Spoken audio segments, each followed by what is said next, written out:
Ernst Junger, La chasse au sanglier. Les tireurs s'étaient apostés le long de la ligne. La coupe des sapins s'étendait dans leur dos en noire dentelure. Ses branches touchaient juste le sol. Les herbes forestières, toutes jaunies, s'étaient emmêlées et les attachaient à la terre.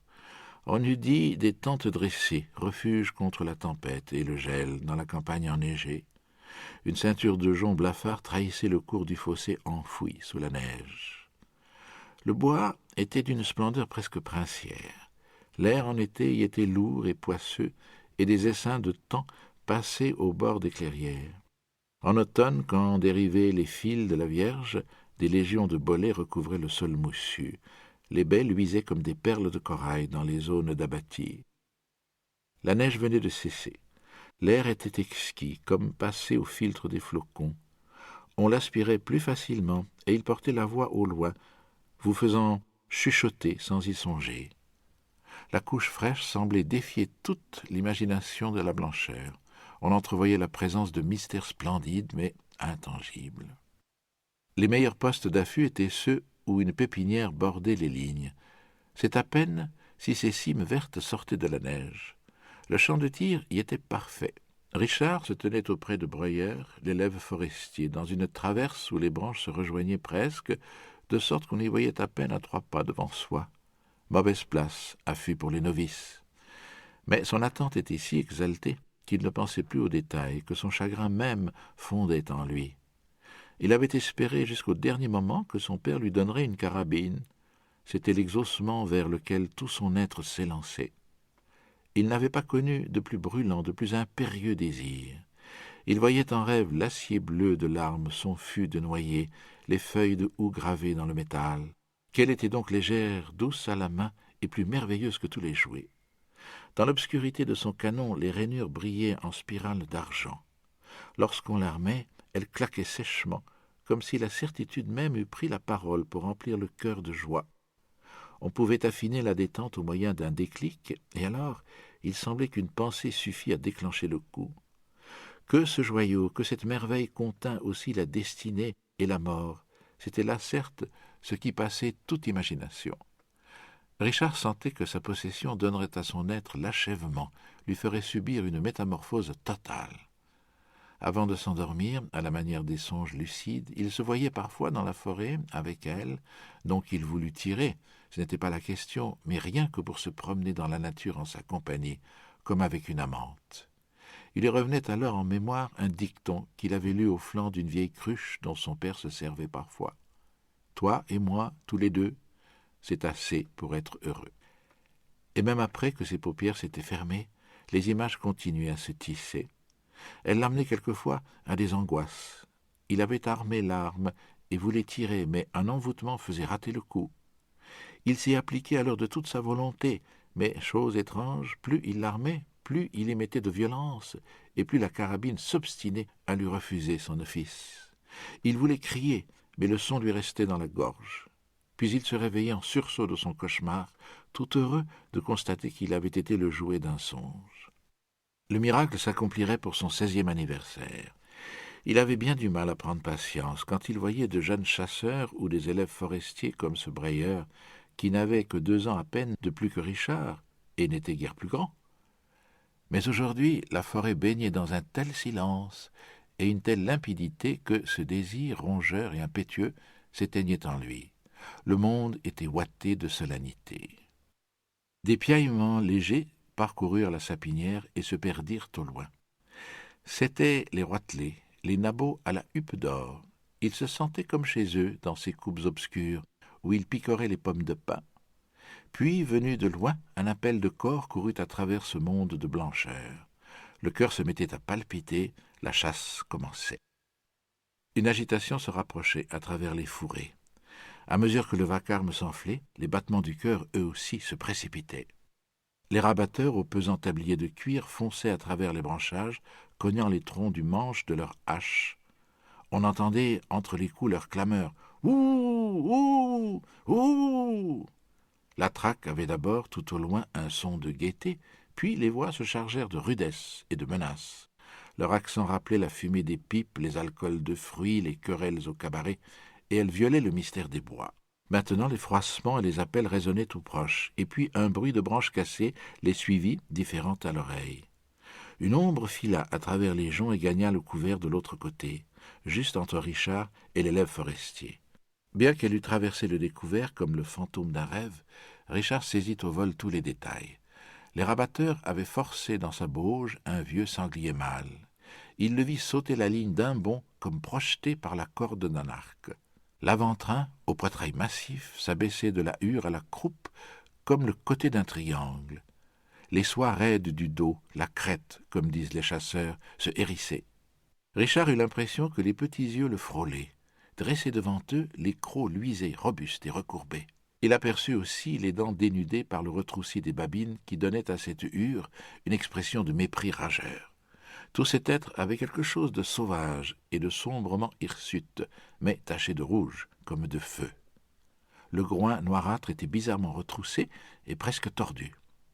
Il faisait sentir le dégoût qu'inspirait à ce libre seigneur des bois la présence de ces tourmenteurs humains, avec leur odeur insolite. Au moment où il aperçut les deux garçons, il poussa un grognement ronflant, mais sans dévier de sa course. L'image disparut en un clin d'œil, mais elle s'imprima dans l'esprit de Richard avec la netteté sèche du songe. Elle se grava pour toujours dans sa mémoire, atmosphère de force et de terreur, mais aussi de magnificence. Il sentit ses genoux flageoler, et qu'il avait ouvert la bouche sans qu'un cri en sortît. L'élève forestier semblait également ébaubi. Il était devenu tout pâle et suivait le solitaire Dieu écarquillé. Le monstre l'eut pour un peu frôlé au passage. Il avait de nouveau plongé dans la verdure lorsque le garçon leva sa carabine et lui tira une balle de derrière, visant l'endroit où les branches vibraient encore. Sous les fourrés épais, le coup retentit, assourdissant, comme un entrechoc de cymbales. Les deux jeunes gens se dévisagèrent en silence. Entre les pins, le lourd fumé du sanglier flottait encore, mêlé au parfum de la résine et à l'odeur de la poudre qui se dissipait peu à peu. Un second appel de cor leur parvint. Il sonnait l'arrêt de la battue. On n'avait entendu que ce seul coup de feu. Moosbrugger, le garde forestier, survint, courant dans la ligne, le corps brinque-ballant au bout d'un ruban vert. Son nez brillait comme une escarboucle, et il lui fallut reprendre haleine avant qu'il ne se mît à sacrer. Il examina les traces et constata, dépité, que le solitaire n'avait pas déboulé en suivant la ligne, comme on s'y était attendu, mais l'avait traversée ici, en ce lieu perdu. Le conservateur des forêts et ses invités s'en reviendraient bredouilles.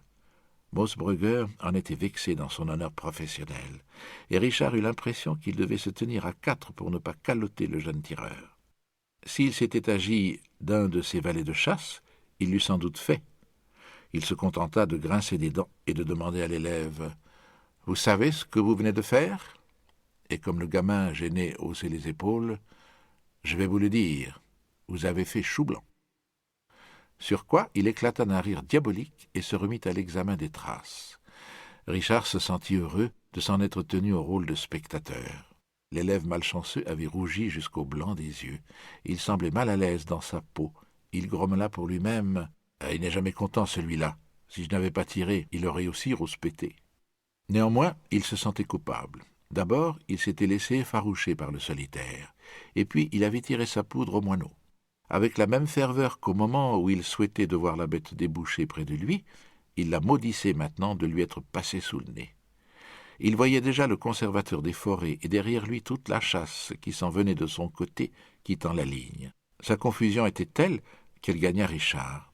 Encore heureux, malgré tout, que le terrible Moosbrugger eût disparu parmi les broussailles. Au moment où le maître de chasse arrivait à leur hauteur, la voix puissante du garde forestier beugla dans les fourrés « Halali! Halali !» Puis il sonna l'halali, dont les notes emplirent la forêt. La chasse entière, à laquelle s'étaient joints les rabatteurs, suivit le son du corps et parvint dans une clairière qui s'étendait derrière la zone des pins. Moosbrugger y était planté devant le solitaire qui venait d'expirer dans la neige molle. Il ne se tenait pas d'orgueil après cette heureuse issue et répéta son rapport au conservateur, le visage fendu d'une oreille à l'autre par un rire féroce. Il l'avait su tout de suite, bien entendu. Rien que 2, 3 poils roussis et le sang des poumons. Tue Dieu, les jeunes gens n'avaient pas perdu leur temps à son école. Tous se regroupèrent en ovale autour de la bête, les tireurs avec leurs fusils en bandoulière, les rabatteurs, la hache sur l'épaule. Le sanglier était renversé dans le lit de blancheur comme s'il dormait. Les petits yeux dévisageaient ses vainqueurs avec une expression presque ironique. Les hommes admirèrent la hure énorme, posée comme sur un coussin.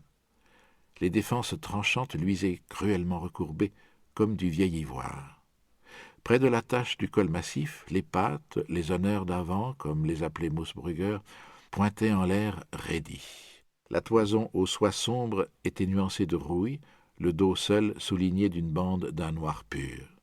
Et toujours s'étalait, pâlissant par les bords, une grande tache de sang. À cette vue, Richard se sentit le cœur serré. Il lui paraissait presque indécent qu'on pût ici se repaître du spectacle de la proie. Jamais une main ne l'avait touché. Et maintenant, la première surprise passée, on l'empoignait par les oreilles et les pattes, on la retournait en tous sens. Le garçon cherchait à étouffer le sentiment qui montait en lui, qu'en cet instant le sanglier lui était plus proche, plus familier que ses poursuivants et ses chasseurs. Après avoir bien admiré et bien manié la bête, ils se souvinrent de l'heureux tireur qui l'avait abattu. Le conservateur des forêts cueillit un rameau de pin qu'il plongea dans la blessure, puis il présenta sur le plat de la crosse de son fusil cette offrande emperlée de sang, cependant que Moosbrugger sonnait l'hallali. Le jeune homme se laissa entourer avec un orgueil timide et fixa la branche à son chapeau. Tous les yeux étaient fixés sur lui, rayonnant de bienveillance. À la cour, à la guerre et entre chasseurs, on fait grand cas du hasard heureux et le porte au crédit de son bénéficiaire. C'est, dans une carrière, un hospice favorable. Une gourde pleine d'alcool de fruits passa de main en main. Le conservateur des forêts y but la première gorgée, puis, s'étant secoué, il l'attendit à l'élève forestier avant tous les autres.